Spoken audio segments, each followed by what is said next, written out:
ভূত। ভূত কথাটি শুনলেই ভয়ে গা ছমছম করে ওঠে। যারা বলে ভূত টুত বলে কিছু নেই, সেরকম অনেক সাহসী মানুষও একাকী গভীর রাতে ভয়ে কাতর হয়ে পড়েন। গ্রামগঞ্জে প্রায়শই ভূতের কথা শোনা গেলেও রাজধানী ঢাকায় ভূতের উপস্থিতি বেশ বেমানান। কিন্তু সম্প্রতি ঢাকায় দেখা মিলেছে এক ভূতের। তবে এটি ভূত নাকি অন্য কিছু, তা খুঁজে দেখতে হবে।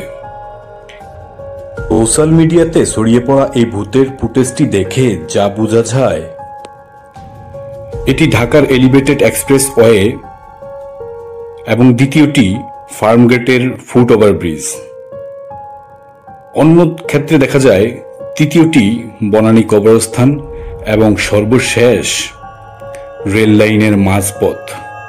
একটু লক্ষ্য করলেই বোঝা যায় কিছু একটা খুঁজছেন তিনি। কিন্তু ব্যস্ততম ঢাকায় ভূত খুঁজবেনটা কি? এ যেন এক রহস্য, রহস্যের জট যেন খুলছেই না।